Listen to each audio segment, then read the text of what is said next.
about money, finance, and you. In this case, I'm focused on George Soros. Who was George Soros? He was born on August 12, 1930 in Budapest, Hungary.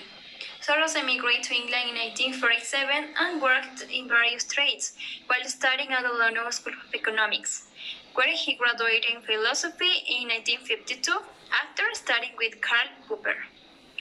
Soros is also known as the man who broke the Bank of England after winning approximately $1 billion in a single day with an attack on the British pound on Wednesday, September 16, in 1992, since Black Wednesday. In 1956, he immigrated to the United States. In 1973, he founded the Quantum Fund, which is a group of private hedge funds by partnering with James Rogers. According to Forbes magazine, Soros is considered the 80th richest man in the planet, with a fortune valued at $8.3 billion after donating $18 billion to his philanthropic foundation. Soros is a provocative philanthropist with progressive and pro-free market ideas, and it's his political agenda and ideas that have put him in the spotlight of the right, being the target of attacks and the protagonist of a number of conspiracy theories. Now his philanthropy. Unlike Bill Gates, who has focused on public health and education projects, Soros openly seeks political change, which has garnered criticism for interference in internal affairs of countries. By giving money to charities, the creation of the Central European University, support Black South African under the apartheid regime, support for medical marijuana, same-sex marriage. Soros has also been accused of being a Nazi or a collaborator. Now, anything controversial. He has been attacked for a number of reasons, such as financing the entry of hundreds of thousands of Muslim immigrants into Europe. He wanted to create chaos of weaken our continent. He has dozens of NGOs for his purposes. It is behind lots of coups and wars. Deaths and pain give him enormous financial benefits. For those reasons, he is considered as one of the most arrogant and evil characters of this country. And that's it. And now let's move to Unit 4, Clothing and Appearance. What is a trendsetter? A trendsetter is a person in charge of making predictions about changes or references that occur in certain sectors. Sectors such as fashion, shop, or tourism, among others. A trendsetter becomes a meticulous researcher of the society around him. Well, it is in charge of analyzing its environment, as well as finding answers about what will be in fashion immediately. In other words, the trendsetter must always stay one step ahead. Trendsetters occupy a very important position in the world of fashion, marketing, or advertising.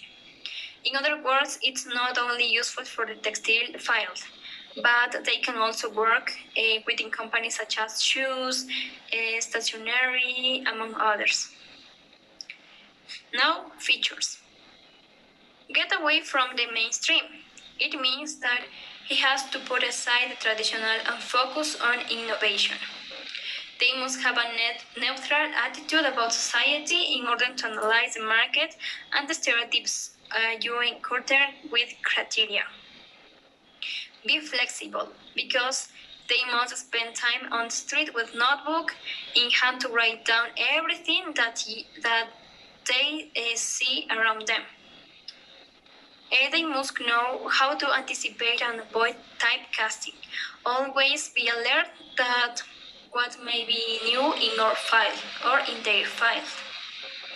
Identify traits that may affect a business. And also know new market niches to be able to introduce services and products. As I mentioned before, a train spotter is a researcher who, in one way or another, studies society and its consumerism. As a researcher, he must look carefully at people's behavior, what things they buy, what they wear. Also, they usually use cameras, type records, notebooks, and also computers.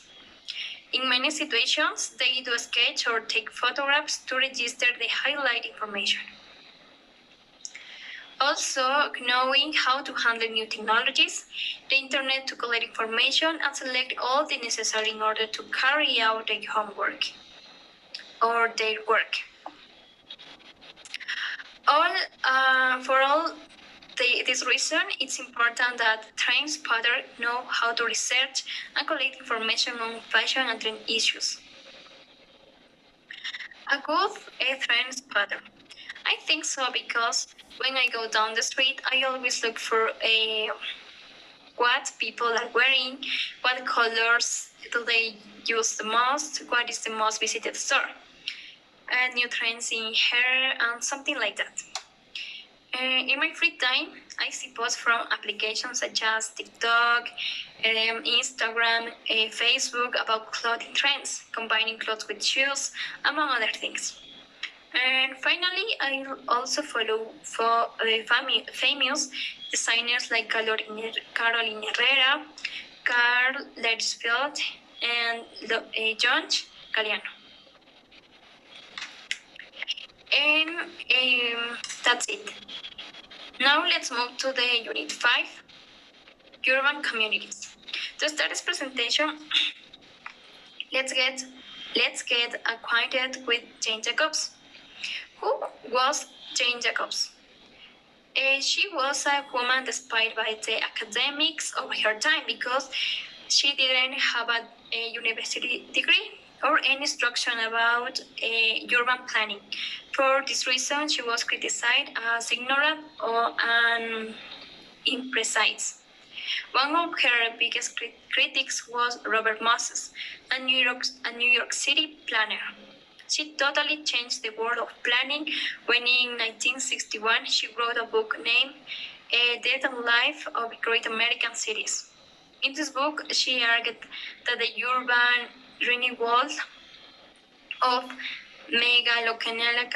megalocaniacal projects, that is to say, it was related to whims and a sense of superiority. This book was a key point in stopping one of the most outspoken urban renewal projects of devastation. To our days, she is considered the master of urban planning, and these are some of her ideas. The street and the sidewalk are the main public places of a city. They are its most vital organs. When the streets of a city offer interest, and the entire city offers interest.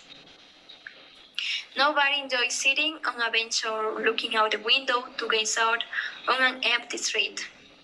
The point of the cities is to multiplicity of the options. Her main objective was to empower the communities by building a more social project in the city, which allow us to conceive a more humanized city.